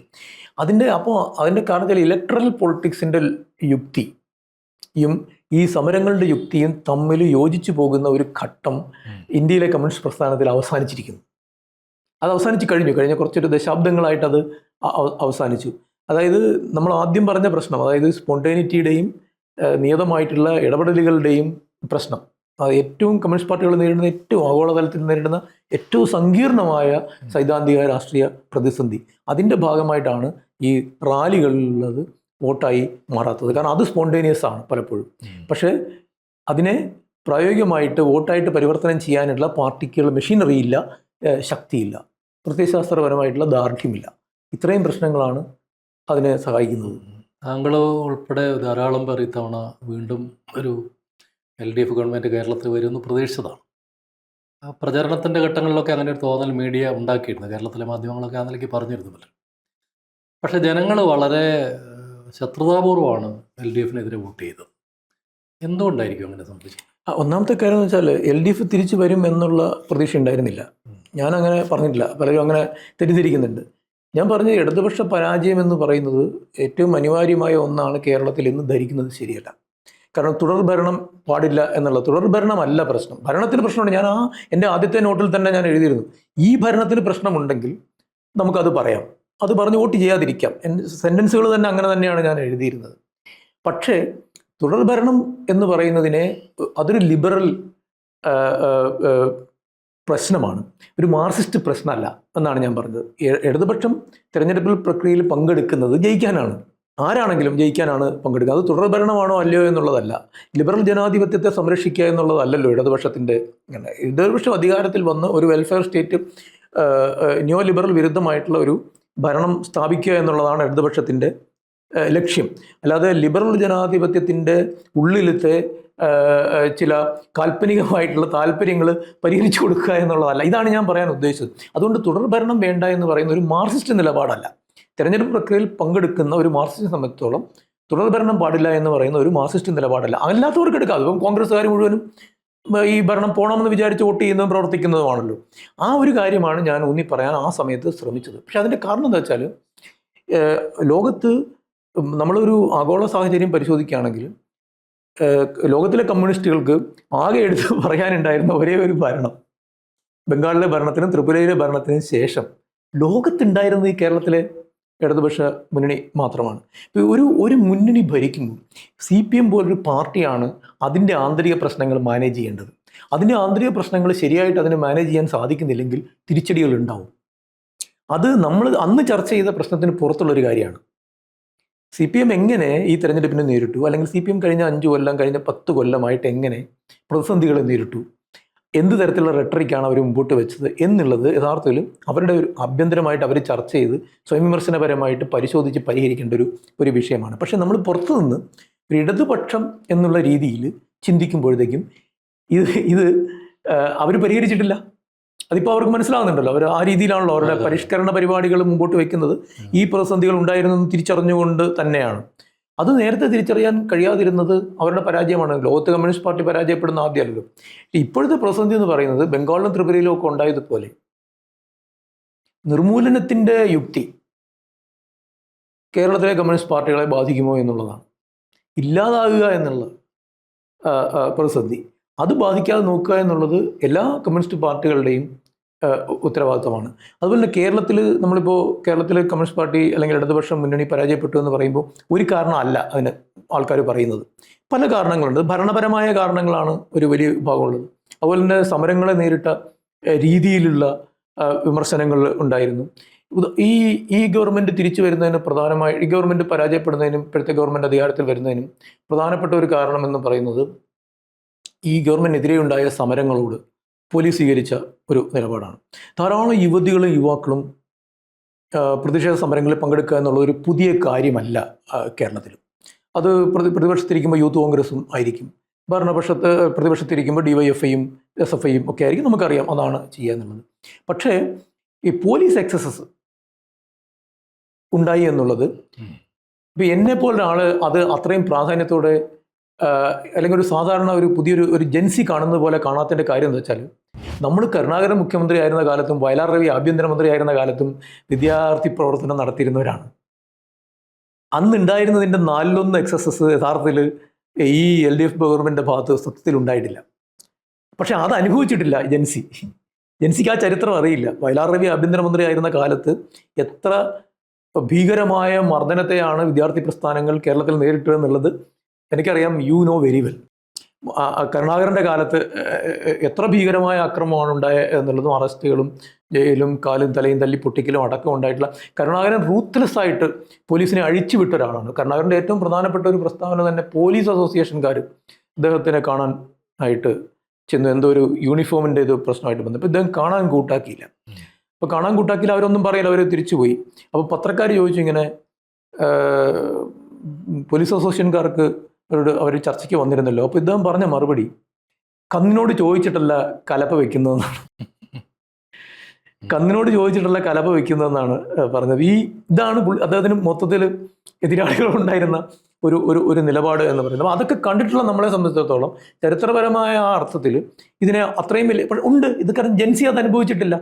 അപ്പം ഞാൻ കാണുന്ന രീതിയിലല്ല പുതിയ തലമുറ ഈ പോലീസ് എക്സസിനെ കാണുന്നത്. ഇങ്ങനെയുള്ള പ്രശ്നങ്ങളുണ്ട്, ആപേക്ഷികമായിട്ടുള്ള പ്രശ്നങ്ങളുണ്ട്. അഴിമതിയാണെങ്കിലും മറ്റു കാര്യങ്ങളും. നമ്മൾ അടിയന്തരാവസ്ഥയെക്കുറിച്ച് പറയുമ്പോൾ അത് 50 കൊല്ലം കഴിഞ്ഞു. ഈ 50 കൊല്ലം കൊണ്ട് ലോകത്തെല്ലായിടത്തും വന്നിട്ടുള്ള ജനാധിപത്യപരമായ ഒരു വികാസം, മനുഷ്യർ കുറെ കൂടി സ്വാതന്ത്ര്യബോധത്തോടെ പെരുമാറണം എന്നുള്ളത് അതൊക്കെ കേരളത്തിലേക്ക് വന്നിട്ടുണ്ട്. അത് ആ നിലയ്ക്ക് ഉൾക്കൊള്ളാൻ പിണറായി വിജയനെ പോലെ ആൾക്ക് സാധിച്ചില്ല എന്നുള്ളതാണ്. പിണറായി വിജയൻ നിന്നത് കരുണാകരൻ പറഞ്ഞ പഴയ സ്ഥലത്താണ്. പിണറായി വിജയന് ഏറ്റവും വിശ്വാസം ഉണ്ടായിരുന്ന ആളുടെ പാർട്ടിയുടെ ആളുകളല്ല, പോലീസ് ഉദ്യോഗസ്ഥരെയാണ്. അതുകൊണ്ടാണ് അമിത്ഷാ കൊണ്ടുവന്ന ഒരു നിയമ ഭേദഗതി ആദ്യമായിട്ട് കേരളത്തിൽ UAPI ബന്ധപ്പെട്ട് മാവോയിസ്റ്റുകൾക്കെതിരെ പ്രയോഗിക്കുന്നത്. സ്വാഭാവികമായിട്ടൊരു കമ്മ്യൂണിസ്റ്റ് പാർട്ടിയിൽ നിന്ന് ആരും പ്രതീക്ഷിക്കുന്നില്ല. അത് 8 മാവോയിസ്റ്റുകളെ വെടിവെച്ച് വന്നിരിക്കുന്നു, ആരും പ്രതീക്ഷിക്കുന്നില്ല. അപ്പം ഇങ്ങനെയല്ല. ഇത് മാത്രമല്ല, താഴെത്തട്ടിൽ ഈ ഒരു ബൈക്ക് എടുത്ത് ഓടിച്ചു പോകുന്ന ഒരു കുട്ടിക്ക് സ്വാഭാവികമായിട്ടും പോലീസ് ഒരു വാണിംഗ് കൊടുത്താൽ മതി. പക്ഷെ അത് കേസാക്കുന്നു, വലിയ പിഴയടയ്ക്കുന്നു, അങ്ങനെയുള്ള ഒരുപാട് പ്രശ്നങ്ങളുണ്ടായിരുന്നു. പോലീസിനെ കെട്ടഴിച്ചു വിടുകയാണ് ചെയ്തത്. അതിനകത്തൊരു ന്യായമുണ്ട്. ഇപ്പോൾ ഉദാഹരണത്തിന് ഞാൻ തന്നെയാണെങ്കിലും നിരവധി ലേഖനങ്ങൾ പിണറായി വിജയൻ്റെ ഈ പോലീസ് സമീപനത്തിനെതിരെ മുമ്പ് എഴുതിയിട്ടുണ്ട്. തെരഞ്ഞെടുപ്പിൻ്റെ സമയത്തല്ല, അതിന് മുൻപ് എഴുതിയിട്ടുണ്ട്. ഈ ദുരധികാരത്തിൻ്റെ പ്രയോഗം എന്ന് പറഞ്ഞിട്ട് ഞാൻ ഈ മാവോയിസ്റ്റുകളെ കൊന്ന സമയത്തും അതുപോലെ തന്നെ മറ്റ് പല ഘട്ടങ്ങളിലും എഴുതിയിട്ടുണ്ട്. നവമലയാളിയിലും അല്ലാതെയൊക്കെ തന്നെ മാധ്യമത്തിലും ഒക്കെ തന്നെ ഞാൻ എഴുതിയിട്ടുണ്ട്, വിമർശിച്ച് എഴുതിയിട്ടുണ്ട്. അതിനുള്ള സാഹചര്യം ഉണ്ടായിരുന്നു. ആ സാഹചര്യങ്ങൾ, അതാണ് ഞാൻ പറഞ്ഞത്, ഇത് മാനേജ് ചെയ്യേണ്ടത് ആരാണ്? ഇത് മാനേജ് ചെയ്യേണ്ടത് പാർട്ടിയാണ്. അതിന് കഴിഞ്ഞിട്ടില്ല എങ്കിൽ തിരഞ്ഞെടുപ്പിൽ അതിൻ്റേതായ പ്രതിഫലനം തിരഞ്ഞെടുപ്പിൽ ഉണ്ടാവും. നമുക്ക് ഡിഫെൻഡ് ചെയ്യാൻ പറ്റുന്നൊരു കാര്യമല്ല. ഒരു പാർട്ടി അണിയെ സംബന്ധിച്ചോളം വാർത്തയിൽ ഡിഫെൻഡ് ചെയ്യാൻ പറ്റാത്ത കാര്യങ്ങൾ പാർട്ടി ചെയ്യുകയാണെങ്കിൽ, അല്ലെങ്കിൽ പാർട്ടി നേതൃത്വത്തിലോ അല്ലെങ്കിൽ ഭരണം ചെയ്യുകയാണെങ്കിൽ സ്വാഭാവികമായിട്ടും അതിൻ്റെ പ്രതിഫലനം പാർട്ടി അണികൾക്ക് പിടിച്ചു നിർത്താൻ സാധിക്കില്ല ജനങ്ങളുടെ പ്രതിഷേധത്തെ. അപ്പോൾ അതൊരു പാഠമാണ്, ആ അർത്ഥത്തിൽ അതൊരു പാഠമാണ്. അതായത് 10 വർഷത്തെ ഭരണത്തിൽ, പ്രത്യേകിച്ചും കഴിഞ്ഞ 5 വർഷത്തെ ഭരണത്തിൽ അത്തരത്തിലുള്ള ചില എക്സസസ് ഉണ്ടായി എന്നുള്ളതും ആ എക്സസിനോട് പ്രതികരിക്കേണ്ട രീതിയിലല്ല പ്രതികരിച്ചത് എന്നുള്ളതും സ്വാഭാവികമായിട്ടും ഒരു ചലനം ഉണ്ടാക്കിയിട്ടുണ്ട്. പക്ഷെ ഞാൻ പറയുന്നത് അത് മാത്രമല്ല ഈ തെരഞ്ഞെടുപ്പ് പരാജയത്തിൻ്റെ കാരണം എന്ന് പറയുന്നത്. തെരഞ്ഞെടുപ്പിൻ്റെ പരാജയത്തിൻ്റെ പ്രധാനപ്പെട്ട ഒരു കാരണം എന്ന് പറയുന്നത്, നമ്മൾ ഈ ഒരു മാർക്സിസ്റ്റ് സമീപനത്തോടു കൂടി അല്ലെങ്കിൽ ഒരു ഇടതുപക്ഷ സമീപനത്തോടു കൂടി ജനങ്ങളെ സമീപിക്കാൻ കഴിയുന്ന, ജനങ്ങളെ അപ്രോച്ച് ചെയ്യാൻ കഴിയുന്ന ഒരു സാഹചര്യം അഖിലേന്ത്യാ തലത്തിലും ആഗോള തലത്തിലും തന്നെ ഇല്ലാതായിക്കൊണ്ടിരിക്കുകയാണ്. ഇനി നേരിടാൻ പോകുന്ന ഏറ്റവും വലിയ പ്രതിസന്ധി അതാണ്. കാരണം എന്ത് പ്രത്യയശാസ്ത്രത്തിൻ്റെ അടിസ്ഥാനത്തിലാണ് ജനങ്ങളെ ഇനിയും നേരിടുക എന്നുള്ളത്? കാരണം ഇടതുപക്ഷം എപ്പോഴും ഒരു കമ്മ്യൂണിസ്റ്റ് പാർട്ടി എപ്പോഴും ജനങ്ങളോട് സംസാരിക്കുന്നതിന് ഒരു രാഷ്ട്രീയമുണ്ട്. ആ രാഷ്ട്രീയം പറയാൻ പറ്റാത്തൊരു സാഹചര്യം ഉണ്ടായാൽ കമ്മ്യൂണിസ്റ്റ് പാർട്ടിക്ക് പിന്നോട്ടടിക്കേണ്ടി വരും. ഇപ്പോൾ റഷ്യയിലെ കമ്മ്യൂണിസ്റ്റ് പാർട്ടിയുടെ കാര്യമാണെങ്കിലും ശരി, ചൈനയിലെ കമ്മ്യൂണിസ്റ്റ് പാർട്ടിയുടെ കാര്യമാണെങ്കിലും ശരി, ഇന്ത്യയിലെ കമ്മ്യൂണിസ്റ്റ് പാർട്ടികളുടെ കാര്യമാണെങ്കിലും ശരി, ഇതൊരു പ്രധാനപ്പെട്ടൊരു പ്രശ്നമാണ്. അപ്പം അതുകൊണ്ട് തന്നെ ഭാഷ, അതായത് ഭാഷ എന്ന് ഞാൻ ഉദ്ദേശിക്കുന്ന ഒരു ലിബറൽ ഭാഷ എന്നുള്ള അർത്ഥത്തിലല്ല, മറിച്ച് കമ്മ്യൂണിസ്റ്റ് ഭാഷ, ഇടതുപക്ഷ ഭാഷ എങ്ങനെ തിരിച്ചു പിടിക്കും എന്നുള്ളത് ഒരു പ്രധാനപ്പെട്ട പ്രശ്നമാണ്. കാരണം ഇപ്പോൾ ഉദാഹരണത്തിന് സൈബർ മേഖലയിലാണെങ്കിലും ശരി, മറ്റു മേഖലയിലൊക്കെ ആണെങ്കിലും ശരി, ഒരു ഇടതുപക്ഷ ഭാഷയല്ല നമ്മൾ കാണുന്നത്. ഇടതുപക്ഷ ഭാഷയിൽ നിന്ന് വളരെ അകന്നു പോയിരിക്കുന്നു. പ്രതിരോധത്തിൻ്റെ ഇടതുപക്ഷ ഭാഷ, ആ ഭാഷ റീകൺസ്ട്രക്ട് ചെയ്യേണ്ട ഒരു സാഹചര്യമാണ് ഇപ്പോഴുള്ളത്. അതിന് ക്രെഡിബിലിറ്റി ഉണ്ടാക്കി എടുക്കേണ്ടി വരികയാണ് ഇനി രണ്ടാമത്. അത് വളരെ പെട്ടെന്ന് ഇപ്പോൾ സ്റ്റാലിനെയൊക്കെ വളരെ നിസ്സാരമായിട്ട് അസംബ്ലിയിൽ ആക്രമിക്കാൻ സാധിക്കുന്നു. അതിൻ്റെ ഒരു ആഗോള പശ്ചാത്തലമോ അല്ലെങ്കിൽ അതിൻ്റെ ഒരു മറ്റു പശ്ചാത്തലങ്ങളോ ഒന്നും മനസ്സിലാക്കേണ്ട ആവശ്യമില്ലാതെ വരുന്നു. ലളിതമായൊരു ഒറ്റ വരി മാത്രം മതി. ഇപ്പോൾ മാർക്സത്തെ എതിർക്കാൻ ഒരു വരി മതി. പക്ഷെ മാർക്സത്തിന് അതിനെ ഡിഫെൻഡ് ചെയ്യാൻ ആ ഒരു വരിയുടെ മറുപടി പോരാ. അത് കമ്മ്യൂണിസ്റ്റ് പാർട്ടികൾ എപ്പോഴും പ്രതികരിക്കുന്നത്, ഇപ്പോൾ RMP ആണെങ്കിലും ശരി, CPI ആണെങ്കിലും CPM ആണെങ്കിലും ശരി, ഒക്കെ CMB ആണെങ്കിലും ശരി, ഒക്കെ അഭിമുഖീകരിക്കുന്ന ഒരു പ്രശ്നമാണത്. വിമർശിക്കാൻ ഒരു വരി മതി, ലിബറൽ വിമർശനത്തിന് ഒരു വരി മുതലാക്കി ചെലവഴിച്ചാൽ മതി. പക്ഷേ ഇപ്പോൾ ഉദാഹരണത്തിന് സോവിയറ്റ് യൂണിയൻ തകർന്നില്ല, പിന്നെ നിങ്ങൾ എന്താണെന്ന് ചോദിച്ചാൽ സോവിയറ്റ് യൂണിയൻ തകർന്നു എന്നുള്ളതിൻ്റെ ഉത്തരം നമ്മൾ പറയുന്നത് ഒരു വിപുലമായ ഒരു പശ്ചാത്തലത്തിലല്ലേ പറയാൻ പറ്റുള്ളൂ, അല്ലാതെ പറയാൻ പറ്റില്ല. ഇതാണ് നമ്മുടെ ഒരു ദൗർബല്യം. നമ്മുടെ ദൗർബല്യം എന്ന് പറയുന്നത്, നമുക്കൊരു രാഷ്ട്രീയ ഭാഷയും രാഷ്ട്രീയവും ചരിത്ര പശ്ചാത്തലവും ഉണ്ട്. അത് നിലനിർത്തിക്കൊണ്ട് മാത്രമേ ഇടതുപക്ഷത്തിന് സംസാരിക്കാൻ സാധിക്കുകയുള്ളൂ. ഇപ്പോൾ ഇടതുപക്ഷം ഈ തെരഞ്ഞെടുപ്പിൽ തോൽക്കില്ല എന്ന് വിചാരിച്ചിട്ടല്ല ഞാനത് എഴുതുന്നത്. എനിക്കറിയാമല്ലോ, ഞാൻ നാട്ടിൽ എനിക്ക് അറിയാവുന്ന കാര്യമാണല്ലോ, പല സ്ഥലങ്ങളിലും തോൽക്കുമെന്നുള്ളത് സുഹൃത്തുക്കൾ പറയുന്നുണ്ട്. തെരഞ്ഞെടുപ്പിൽ തന്നെ നമുക്കറിയാം, അതിന് മുമ്പുള്ള ഉപതെരഞ്ഞെടുപ്പുകളിൽ തോറ്റിട്ടുണ്ട്, പാർലമെൻറ്റ് തെരഞ്ഞെടുപ്പിൽ തോറ്റിട്ടുണ്ട്. ഈ ഒരു സാഹചര്യത്തിൽ അങ്ങേയറ്റം വിഡ്ഢിയായ ഒരാൾക്ക് മാത്രമല്ലേ ഇടതുപക്ഷം വിജയിക്കുമെന്ന് പുറത്തുനിന്ന് പറയാൻ പറ്റുള്ളൂ. അകത്തുനിന്ന് നമുക്ക് പറയേണ്ട കാര്യമുണ്ട്. നമ്മളൊരു തെരഞ്ഞെടുപ്പിനെ പോകുന്നത് നമ്മൾ തോറ്റു പോകുമെന്ന് പറഞ്ഞിട്ടല്ലോ. There rhetoric is a different thing. പുറത്തു നിൽക്കുന്ന ഇടതുപക്ഷത്തെ അനുഭവം അല്ലെങ്കിൽ കമ്മ്യൂണിസ്റ്റ് പാർട്ടികളോട് പൊതുവിൽ അനുഭവം പുലർത്തുന്ന, മാർക്സിസത്തോട് അനുഭവം പുലർത്തുന്ന, മാർക്സിസ്റ്റ് രീതിയിൽ കാര്യങ്ങളെ കാണാൻ ശ്രമിക്കുന്ന ഒരാളെ സംബന്ധിച്ചിടത്തോളം ഇതറിയാൻ പറ്റാത്തൊരു കാര്യമല്ല. കേരളത്തിൽ തോൽക്കും എന്നുള്ളത് നമുക്കറിയാം. പക്ഷെ നമ്മൾ തോൽക്കുമെന്ന് പറഞ്ഞല്ലല്ലോ ഒരു വിമർശനം വെക്കുന്നത്. ഈ തുടർ ഭരണം, അതുകൊണ്ടാണ് ഞാൻ ഈ തുടർ ഭരണം എന്നുള്ള ആശയത്തെ എടുത്തത്. കാരണം തോൽക്കുമെന്നോ തോൽക്കില്ല എന്നോ പറയാനല്ല ശ്രമിച്ചത്, മറിച്ച് തോൽക്കുമെന്നറിയാം, പക്ഷെ എങ്കിൽ പോലും തുടർ ഭരണം ഇല്ലാത്തത് കൊണ്ടാണ് തോൽക്കേണ്ടത് എന്ന് പറയുന്നത് മാർക്സിസ്റ്റുകൾ നടത്തേണ്ട ഒരു വിമർശനമല്ല. ബാക്കി കാര്യങ്ങൾ പറയാം, ഈ പറഞ്ഞ കാര്യങ്ങളൊക്കെ പറയാമായിരുന്നല്ലോ. ഈ കാര്യങ്ങളൊന്നും പറയാതെ തുടർഭരണത്തെ പറ്റി പറയുക എന്ന് പറയുമ്പോൾ തുടർഭരണം കൊണ്ടാണ് പ്രശ്നം എന്ന് വരുന്നത് ശരിയല്ല എന്നുള്ളതായിരുന്നു. പക്ഷെ അതിനേക്കാൾ ഉപരി ഈ ഒരു ഇടതുപക്ഷത്തെ എങ്ങനെ ഡിഫെൻഡ് ചെയ്യണം, പ്രതിരോധിക്കണം എന്നുള്ളതിൻ്റെ രാഷ്ട്രീയ ഭാഷ നമ്മൾ പുനർനിർമ്മിക്കേണ്ട ഒരു സാഹചര്യമാണ് ഉണ്ടായിരിക്കുന്നത്. അതിന് പല കാരണങ്ങളുണ്ട്. ഇന്നത്തെ ലോക സാഹചര്യമുണ്ട്, ഇന്ത്യൻ സാഹചര്യമുണ്ട്. കമ്മ്യൂണിസ്റ്റ് പാർട്ടികൾക്ക് ഒരു ബദൽ എന്നുള്ള രീതിയിൽ എന്താണ് ചെയ്യാൻ സാധിക്കും? ഈ വെൽഫെയർ സ്റ്റേറ്റ് പൊളിറ്റിക്സിനുള്ളൊരു പ്രശ്നം എന്താ വെച്ചാൽ, ലിബറൽ പാർട്ടികൾക്ക് വളരെ വേഗം കവർ ചെയ്യാൻ പറ്റുന്നൊരു സാധനമാണത്. ഇപ്പോൾ പുതിയ മുഖ്യമന്ത്രി വന്നിട്ട് വളരെ പെട്ടെന്ന് 3000 രൂപ കൊടുക്കുന്നു, സ്ത്രീകൾക്ക് യാത്രാ സൗകര്യം കൊടുക്കുന്നു, കേജ്രിവാളൊക്കെ ചെയ്തിട്ടുണ്ടല്ലോ. ഇത് ചെയ്യാൻ പറ്റും, ലിബറൽ പാർട്ടികൾ ചെയ്യാൻ പറ്റും. പക്ഷേ ലിബറൽ പാർട്ടികളുടെ ഇതിനോടുള്ളത് ഒരു വൺ ടൈം കമ്മിറ്റ്മെൻ്റ് ആണ്. അവർക്ക് ഒരു ക്രൗഡ് പുള്ളിങ്ങിന് വേണ്ടിയിട്ടുള്ളൊരു വൺ ടൈം കമ്മിറ്റ്മെൻ്റ് ആണ്. അവർക്ക് അങ്ങനെ ഒരു ലോങ് ടൈം കമ്മിറ്റ്മെൻറ്റ് വെൽഫെയർ പ്രോജക്റ്റിനോട് ഇല്ല. നെഹ്റു ഒരു സോഷ്യലിസ്റ്റ് ആയിരുന്നതുകൊണ്ടാണ്. അപ്പം അങ്ങനെ ഒരു സോഷ്യലിസ്റ്റ് ആയിട്ടുള്ള ഒരാൾക്കാർ ഇല്ല ഇതിനകത്ത്. അങ്ങനെ ഒരു സോഷ്യലിസ്റ്റ് പൊളിറ്റിക്സും നിലവിലില്ല. ആ സോഷ്യലിസ്റ്റ് പൊളിറ്റിക്സ് ആകെ ഉള്ളത് കമ്മ്യൂണിസ്റ്റ് പാർട്ടികൾക്കാണ് ഇന്ത്യയിൽ. അത് ML പാർട്ടികളാണെങ്കിലും ശരി, CPI ആണെങ്കിലും ശരി, CPM ആണെങ്കിലും ശരി, അവർക്ക് മാത്രമാണ് ഒരു ലിബറൽ പൊളിറ്റിക്സിൻ്റെ ഉപരിയായിട്ടുള്ള ഒരു വെൽഫെയർ പൊളിറ്റിക്സ് ഉള്ളത്. പക്ഷേ അത് ആർട്ടിക്കുലേറ്റ് ചെയ്യാൻ പറ്റുന്ന ഒരു സാഹചര്യം ഉണ്ടാക്കുന്നില്ല. വളരെ പെട്ടെന്ന് കവർ ചെയ്യാൻ പറ്റും അവർക്കിത്. ഒരു 4-5 ആനുകൂല്യങ്ങൾ കൊടുത്താൽ മതി. തെലങ്കാനയിൽ പിന്നെ ഭാരതീയ രാഷ്ട്രസമിതി, തെലങ്കാന രാഷ്ട്രസമിതിയുടെ പുതിയ പാർട്ടി ഉണ്ടല്ലോ, അവർക്ക് വളരെ പെട്ടെന്ന് 15 വർഷം കൊണ്ട് ഒരു വലിയ വെൽഫെയർ നെറ്റ്വർക്ക് ഉണ്ടാക്കാൻ സാധിച്ചു. ഇപ്പോൾ രേവന്ത് റെഡ്ഡിക്ക് ചെയ്യാൻ സാധിക്കും, കർണാടകയിൽ ചെയ്യാൻ സാധിക്കും, TVKയുടെ വിജയിന് ചെയ്യാൻ സാധിക്കും, DMK ചെയ്യുന്നുണ്ടായിരുന്നു. ഇതൊക്കെ ആ തൊലിപ്പുറമേ മാത്രമുള്ള ഒരു വെൽഫെയർ അപ്രോച്ചാണ്. പക്ഷേ കുറെ കൂടി ഗാഢമായിട്ടുള്ള ഒരു സോഷ്യലിസ്റ്റ് അപ്രോച്ച് എന്തായിരിക്കണം എന്നും അതിൻ്റെ മാനിഫെസ്റ്റോ എന്തായിരിക്കണം എന്നുള്ളതിനെക്കുറിച്ച് ഒരു പുനർവിചിന്തനം നടത്തേണ്ട സമയമായിരിക്കും. ഇപ്പോൾ CPM, CPIയും അതുപോലെ തന്നെ മറ്റു പാർട്ടികളും ഒക്കെ തന്നെ എനിക്ക് തോന്നുന്നത് ഈ ഘട്ടത്തിൽ പുനർവിചിന്തനം നടത്താനുള്ള ഒരു തയ്യാറെടുപ്പിലാണ്. പക്ഷേ അടിസ്ഥാനപരമായി ഈ പ്രശ്നം, അതായത് എന്താണ് അടുത്ത മാനിഫെസ്റ്റോ എന്നുള്ളത് കൃത്യമായി നിർവചിക്കാൻ കഴിയുന്നില്ലെങ്കിൽ ഈ ബൂർഷ്വാ ലിബറൽ പാർട്ടികളുടെ ലിബറൽ റെട്രിക്സിൻ്റെ നേരെ പിടിച്ചു നിൽക്കാൻ കഴിയാത്ത ഒരവസ്ഥ വരും. വീണ്ടും തിരഞ്ഞെടുപ്പിൽ തോൽക്കുന്ന ഒരവസ്ഥ വരും. ഇനി പാർലമെൻറ്റ് തിരഞ്ഞെടുപ്പിന് കഷ്ടിച്ച് 2 വർഷമേ ഉള്ളൂ. ഈ തെരഞ്ഞെടുപ്പിന് ശേഷം കേരളത്തിൽ വന്നത് വളരെ സവിശേഷതയുള്ളൊരു അന്തരീക്ഷമാണ്. കാരണം CPMന് വലിയ തോതിൽ സീറ്റ് കുറഞ്ഞു. അതിൻ്റെ ക്യാപ്റ്റന് നേരെ വലിയ വിമർശനങ്ങൾ പാർട്ടിക്കകത്ത് വരുന്നു. CPI വലിയ ക്രൈസിസിലാണ്. അവരുടെ സ്ഥിരം ജയിച്ചുകൊണ്ടിരുന്ന പല സീറ്റുകളും പോയി. സ്വാഭാവികമായിട്ടും ഒരു 4 വിമതർ, CPMൻ്റെ 4 വിമതർ MLAമാരായിട്ട് വന്നു. അവർ നിയമസഭയ്ക്കകത്തുണ്ട്. അതുകൊണ്ട് ഒരു വലിയ അഴിച്ചുപണി നടത്താതെ CPMനോ CPIക്കോ ഇനി മുന്നോട്ട് പോകാൻ കഴിയാത്ത സാഹചര്യമുണ്ട്. പക്ഷേ അങ്ങനെ ഒരു അഴിച്ചുപണിയെ തടയുന്ന ചില രാഷ്ട്രീയ സാഹചര്യങ്ങളും സംഘടനാപരമായ സാഹചര്യങ്ങളും ഉണ്ട്. എങ്ങനെയായിരിക്കും ഈ പ്രതിസന്ധിയെ ഈ 2 പാർട്ടികളും മറികടക്കുക കേരളത്തിൽ? അവരുടെ ആന്തരിക സംവിധാനങ്ങളെക്കുറിച്ച് എനിക്ക് വ്യക്തമായൊരു അറിവില്ല.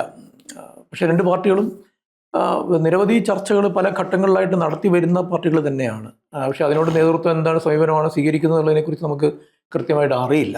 പക്ഷേ ഒരു കാര്യം ഉറപ്പാണ്, 2 രീതിയിലാണ് ഇതിൻ്റെ പുനരുജ്ജീവനം സാധ്യമാവുക.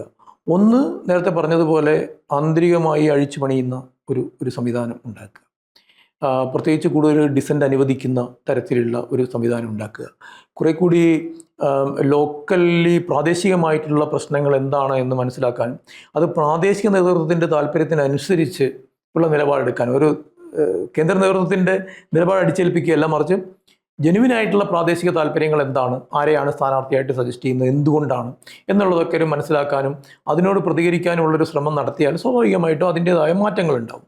രണ്ടാമത്തെ കാര്യമെന്ന് പറയുന്നത്, ഇടതുപക്ഷ മുന്നണിക്ക് ജനാധിപത്യ പ്രസ്ഥാനങ്ങളെ കൂടി ഉൾപ്പെടുത്തി വിപുലീകരിക്കാതെ മുന്നോട്ട് പോകാൻ സാധിക്കില്ല.